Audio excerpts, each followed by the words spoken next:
Welcome to another episode of Spirit Anointed Leadership. So blessed to have you join us today.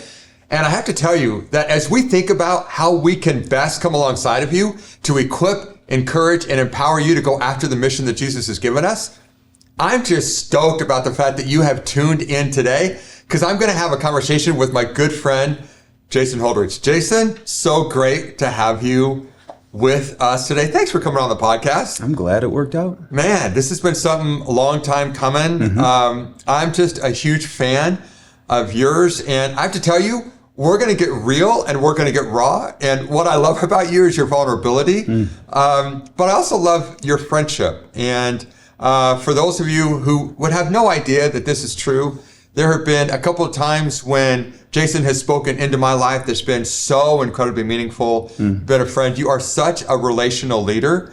You lead from the heart. And you've got a great mind. You're a really smart dude, but you lead from the heart. And I That's debatable there. And I really appreciate that about you. Yeah.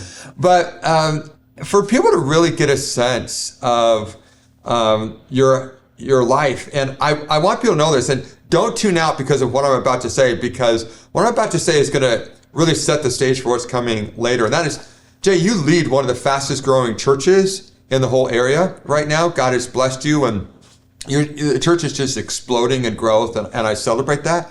But this has not been an easy road for you. There are so many people that would look at your life now and say, boy, I'd love to have his life, but they don't have a clue what you've been through, right? Right. They see the Instagram reel, but they don't see the behind the scenes, behind the stage stuff. So let's talk for a few minutes. What was your background? Like, what was the home life that you grew up in? What was that like? Just give people a sense of your background for a few minutes, because I think that's helpful. Yeah, for sure. My background is everything to me. You know, I grew up in a home where my mom and dad were in ministry. My dad was a principal of a Christian school, and my mom was a teacher there, small Christian school. I graduated with two other guys. Oh my gosh. I was valedictorian of my class. Congratulations. Way to go. One got a GED and the other guy was into Star Trek. And so really small school. Okay. Small Baptist church growing up, fundamentalist Baptist church. Okay. And so a lot of legalism as I look back, but there were good-hearted people there that I really loved. And my parents were just the real deal, just genuine at home. I don't have stories of hypocrisy in my house. It was just very human, very open, and there was so much love. So even though the church culture I was a part of was something I didn't necessarily want to be a part of once I graduated, I was actually looking forward to fleeing the scene for a while and just going sowing my wild oats. But my mom and dad wanted me to go to Bible college for a year. And I wanted to honor them. To get a little bit of Bible under my belt before I went off to become a cop. I was going to go into criminal justice. I didn't know that about you. Which would not have worked out well. But I saw Bad Boys, What You Gonna Do When They Come For You. I was like, that looks fun. And so, yeah, it was kind of, I was somewhat of a tornado chaser kid. And I just loved excitement and adventure, which is why I didn't want to go into ministry, because I thought it's just boring. Yes. But being born and raised at a fundamentalist Baptist church, that doesn't sound like a rip-roaring fun time. It was not. And so on the one hand, I was sensitive to the Lord and sin and, wanted to please my parents probably more than Jesus at the time. I really loved them. But I wanted to get out from underneath that yoke. And when I went to Bible college, I met a couple guys that were my age that just had a passion for the Lord. They had youth pastors. I didn't even know there was such a thing. And they'd been poured into and discipled. And so it took probably about 4 months to connect my love for people with, oh my goodness, God could look different. And maybe I could be a youth pastor and go out and tell kids it doesn't have to look this way. It can actually be fun, and you can be yourself, and God created you this way. And you didn't have to dress up and, clean up. So that's kind of what got the ball rolling. It was my parents and their love for people. It was just in my bones. We would have prostitutes at our house, and we'd have broken people at her house, and they just reached out to everyone. And so that was in my bones. And all it took was coming to find out God wasn't who he was portrayed to be. And I thought, man, I want to go out and tell students about that. I don't think they know that God looks like this, sounds like this, feels like this. So, yeah. Okay. I want to catch one last thing about the environment that you grew up in, and then I want to go from there. What was the size of the church? You talked about its beliefs, but what was the size of the church that you grew up in? I think it was 90 at its height, but down in the 70s. Okay. Kids all the way to white hairs, white heads as they call them. Yeah. And there was, you've mentioned in some messages that I've heard you talk about that there was even some strife there, some people that weren't all that nice always to your parents and had treated your dad not all that great. As I, went off and became a youth pastor, and even came to Impact, a new pastor came in and was somewhat, threatened by who my dad was in the community. He'd been there a long time and had a lot of credibility and relationships. And so that just ended poorly. And he left, and it was kind of hurtful. Yeah. It was hurtful to see my parents kicked to the curb like they were, the good-hearted people that they were. But, my dad actually went and became a pastor in a neighboring town. So it was kind of cool to see him, he's kind of a pastor in Christian education, but actually became a lead pastor at a church about 10 minutes away. And it was cool to see him, just take some of his gifts, my mom and he, and shepherd like a little congregation over there. So yeah. That's awesome. Yeah. So you graduated from Bible college, played some basketball if I remember correctly, graduated from Bible college, became a youth pastor somewhere in Ohio, is that right? Yep, Bell Fountain, Ohio. Okay. Yep. And then God led you from there, and somehow the folks at Impact found you, and you became a youth pastor there, right? Is that? Yeah. Yeah, I was a youth pastor for 8 years. Okay. At a Baptist church down there. I went to a Bible college, Baptist Bible College out in Clark Summit, Pennsylvania. Okay. Home of The Office. Actually with Scranton, so it was right around that area. Okay. I did not go to college with Michael Scott, but I went to Bell Fountain, Ohio, became a youth pastor for 8 years. About the 7th year, I just began to feel like, man, I really want to reach lost people. And the church that I was a part of, it was much more traditional. And I started seeing in the student ministry just the ability to reach people and extend out even beyond the people in our church. And I began to be interested in evangelism a little bit more. And back in the day, this was back in 2002, 2003, I started reading a blog, which those things were kind of revolutionary at the time, weblogs. Yeah. And the blogs were about church planting, which for me, it was somewhat new. I hadn't heard much about it, but I was like intriguing to almost take a missionary mindset to a community in the United States. And I thought some of my giftings lend themselves to, just getting in a community, pressing in. I just love relevancy. I love culture. I love art. I love movies. I love life. I love being alive, and I love humans. So the idea of psychology and sociology were just such a huge thing for me. I didn't really know this, but the more I studied, I thought taking that and just trying to connect God to people and people to God. And I don't want to dress up anymore. I don't want to do the churchy thing. I really want to be able to set aside all the sacred cows and just kind of join people where they were. So we had a mutual friend, Phil Struckmeyer, and I. Okay. And his name was Daniel Rudd, and he introduced us. And they were needing, kind of a Swiss Army knife of sorts, like a versatility of leading worship, teaching, counseling, just the whole gamut. And so I came in as a second man to fill for a while. And the church was about a year old when I came. And it was just exciting just to be a part of seeing people come to Christ, get baptized. And, it was tough to leave some of the comforts and the security of what I had there. Right. A little nerve-wracking.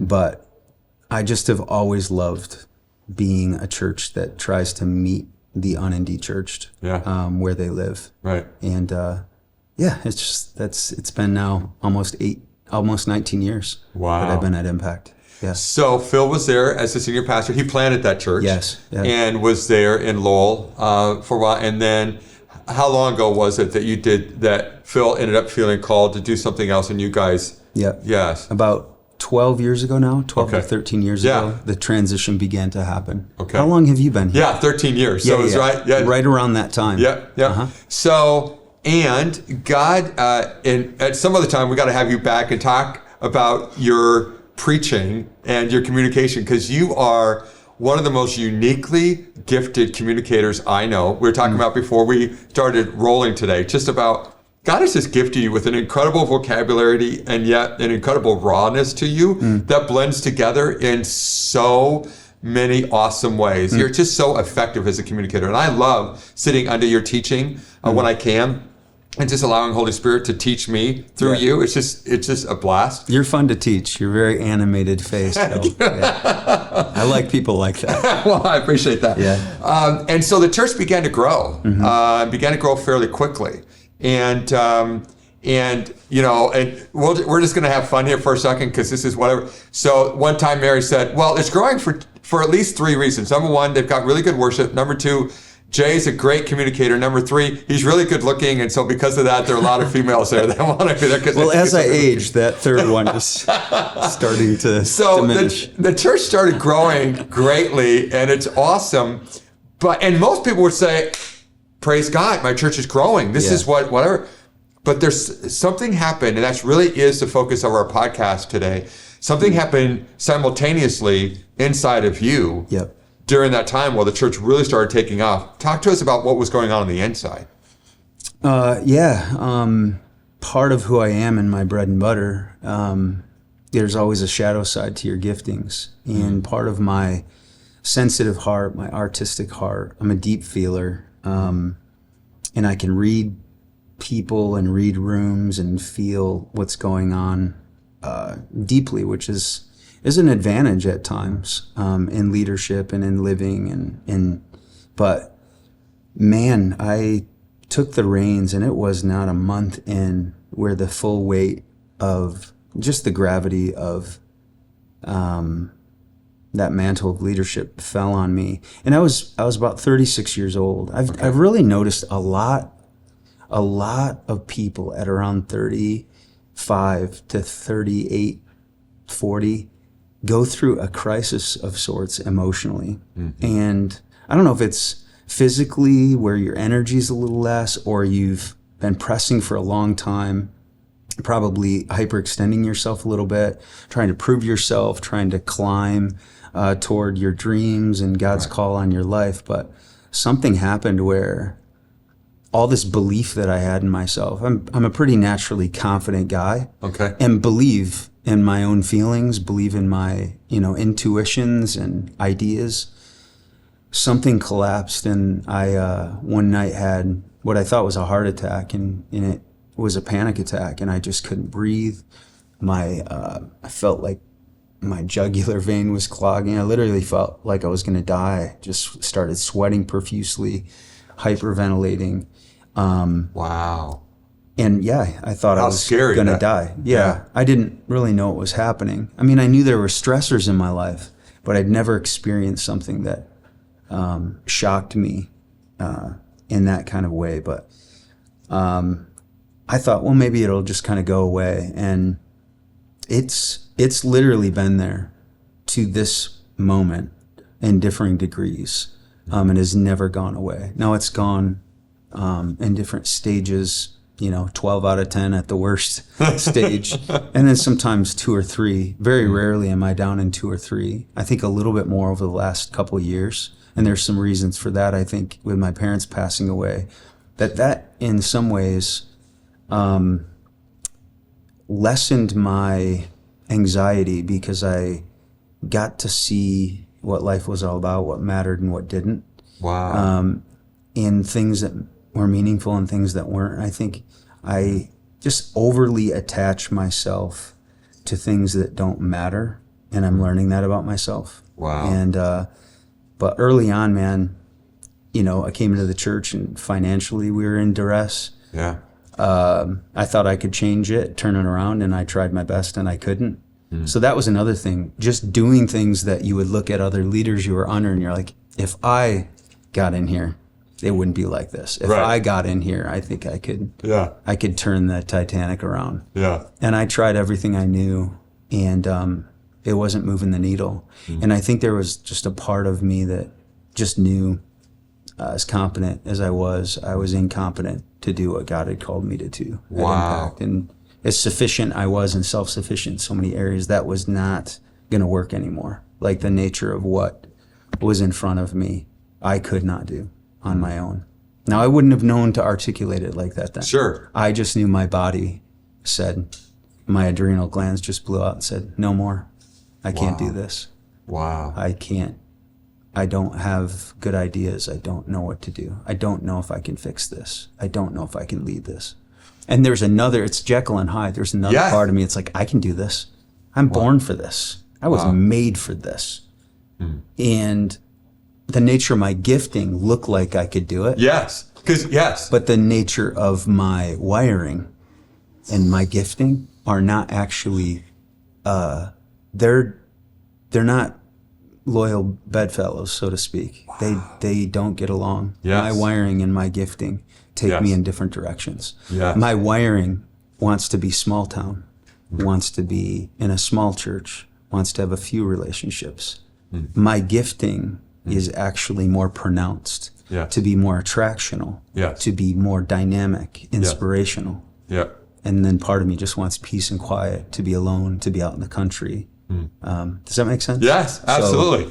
No, and that's the very thing that I think has been, just before we started rolling today, you are in so many ways a beautiful, wonderful anomaly. You are a piece of art in your own way. My mom told me that when I was younger. You are the poema, if you will. Yeah, I mean, you are God's masterpiece because, again, and if you look at the last 12 to 13 years, again, the church has exploded in growth. You've moved to a new facility. You had to take the church through a capital campaign, several of them. I mean, you had to go through all that, moving to a new site, all that kind of stuff.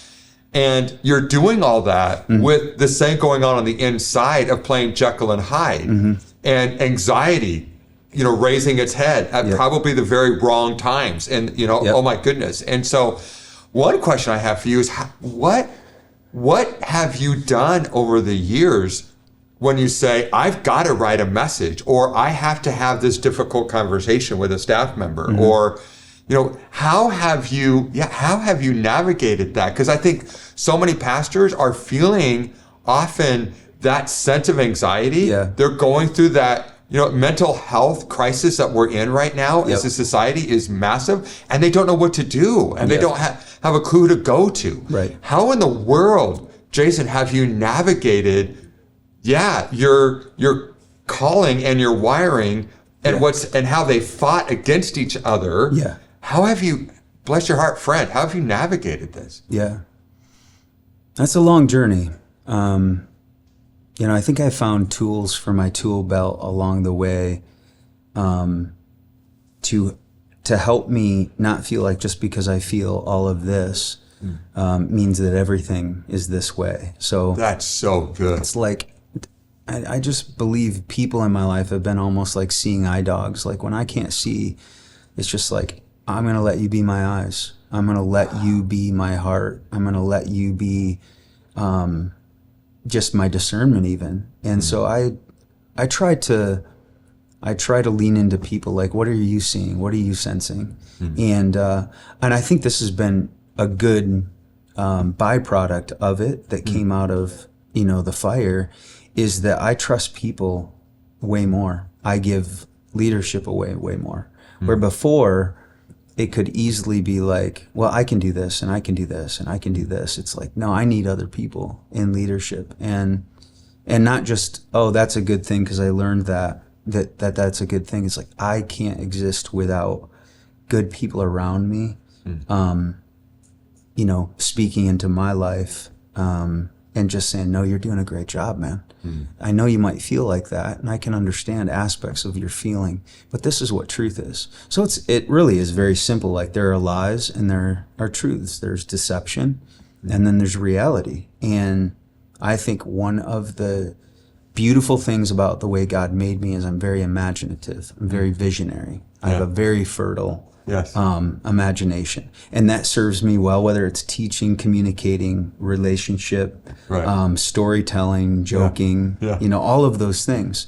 But my imagination can get the best of me, and I can go down wormholes and die 1,000 deaths at the end of worst case scenarios. And I had them today. We're moving from a budget year this last year, end of the fiscal year, we move ahead. We're launching out in faith in many, many categories, whether it's financially or as a staff. And I can't get away and get comfortable with a feeling of just, oh yeah, everything's going to be okay. I typically, by nature, catastrophize life. I go ahead and live out the experience of all the things that could go wrong ahead of time. You can say, well, that's part of what a leader does. They try to anticipate. They try to get out in front of problems so that they actually don't encounter them. That's good. Sure. But when it's manic, and when it's obsessive or compulsive, neurotic even, then you got yourself into a place where you're not going to be able to subsist or survive under those conditions your whole life. So it's a little tangential, but there are practical things that I do say. I have to teach a message, and I feel like there's a saber-toothed tiger chasing after me. There is a true belief by faith that God has something to say through me, even if I don't feel it. So I don't trust my feelings as much as I used to. I really believe what other people around me and what I believe God believes about me, and I go forward with that. And like, as we can move into this next year, it's not all on me to accomplish the vision. Although I'm setting out the vision for the new year, it's not all on me. That belief is toxic. It's we're all going to do this together, and but I can feel the pressure of that in a way that can paralyze me and cripple me. And in certain seasons it has. In that season we're referring to, I went from 182 pounds, which is what I'm at right now, down to about 152 pounds. Lost 30 pounds. Yeah, my body was eating my muscle at some point. And that's when I went on medication. And my background was anti-medication. You trust God. Mental illness is sin, the whole gamut. And I had to wade through my belief systems, my theology as it relates to that. I now see the scriptures in a way that I never did before. Like, I really see like a Paul. And I'm like, that guy was going through it. I mean, you look at 2 Corinthians chapter 1, and he says, we don't want to be, how did he start that? We don't want you to be unaware, brothers, about the hardships we face in the province of Asia. For we were under great pressure, far beyond our ability to endure, so that we despaired even of life. Indeed, in our hearts, we felt the sense of death. Well, that sense of death in your heart, I mean, that's just suicidal ideations. I asked my heart, should we go on? And my own heart, the tribunal of my heart, said, no, you're guilty, die. And then it goes on, but this happened that we might not rely on ourselves, but on God who raises the dead. Well, I have to have that. All of this stuff, I mean, I go further in 2 Corinthians, and it's like, we're hard pressed on every side, but not crushed. Perplexed, but not in despair. Persecuted, but not abandoned. Struck down, but not destroyed. And he goes on, always carrying around in our body the dying of the Lord Jesus, so that the life of Jesus might be made manifest in our body. Later on, he says, so death is at work in me, but life is at work in you. Well, this is interesting communication for me, that you can feel. I was even thinking just this last week, I was writing a leadership devotional that I've been writing lately, and it was on finishing the sentence where it's like, you can say I'm hard pressed on every side, but you cannot put a period there, or that's fatalism, that's defeatism. Am I developing vocabulary to say I'm hard pressed on every side, but I'm not crushed? I might be persecuted, but I'm not abandoned. And I have to put a comma in end sentences that are with bone deep hope, without being a kind of leader that's not acknowledging the first part. So I think it's very good in leadership with the people around you to be very transparent and vulnerable with them about what you feel so that they know they're following a leader. Just like we follow, Jesus, where he knew how to sympathize with our weaknesses. I think that's just, to be under a shepherd, an under shepherd that can sympathize with your weaknesses, I feel like that's what mental illness has done to cause me to not be high and mighty. It knocked me right off my high horse, and I came down where the people were living. And now I look at the scriptures. I look at Elijah. He has the best day at the office he's ever had. Falls down fire from heaven, outruns a chariot. It's a good day to be a pastor. And then you're running for your life. You leave your servant behind. You don't want him to see what's about ready to happen. You get under the broom tree and you say, I want to die. I'm no better than my forefathers. I've had enough, Lord. And to just sense that God comes into those broken times and says, the journey has been too much for you. Lay down. Here's some food. Lay down again. Here's some food. And then the still small voice comes like that. When you're following a God that's just a hard charger, demanding, almost like the guy who didn't bury in the ground. Because I knew you were a demanding, harsh taskmaster gathering where you had not sown. And it's like, that's not what he's like. But in ministry, it can feel like you just keep going and going and going. And for the kingdom. And it's why it's motivated sometimes for a good reason. But it almost took me out. Still almost takes me out. Yep. But I try to stay really open with it and invite people into it. And again, as we close this, I just got to say, Jay, first of all, thank you so much for your rawness, your vulnerability here. And I just want to say as a friend, keep fighting the fight. It's just not one of those kinds of things where you're going to wake up one day unless, it's kind of like the thorn. Okay, God, you could take this away, but you're choosing up to this point not to. And if he does, I'll celebrate that with you. But until that time, I just want to encourage you, keep fighting the fight. And your willingness to fight the fight brings an incredible amount. You provide an umbrella for literally so many other people to be blessed and ministered to because of your realness and your need to be intimate with God. Because without that, you've got nothing, right? Just like the rest of us. So here's what I'd say to you. Because of Jason's willingness to be real, my sense is that someone else who's going through a really difficult stage right now as a pastor or leader. And they're fighting mental illness issues as well. And they have moments of ideation where they're thinking about either ending it or doing something, quote unquote, stupid or foolish that would end it for them. Having an affair, going down some road or whatever it might be. And I just want to encourage you, please share this with a friend. Send this right now to a friend that is going through some stuff. They need it. Also want to encourage you to share this just widely and subscribe to it. Please follow us. Smash that like button, as we were saying earlier. That'd be awesome. Do that. And thanks so much for joining us. Here's what I pray. I pray that as we go out and continue to be the Spirit Anointed leaders that God has called us to be, we won't be fake. We'll actually allow the Holy Spirit to meet us where we are and be reminded that our names are written on the palms of his hands. He delights in us. He loves us. And just because you're struggling doesn't mean he can't use you. Allow the Holy Spirit through today to remind you of his personal love for you and his deep desire to minister to you right where you are. Let's be the Spirit Anointed leaders that are real and are also experiencing all that he has for us. I love you a lot. Thanks for being with us today. Have an awesome day.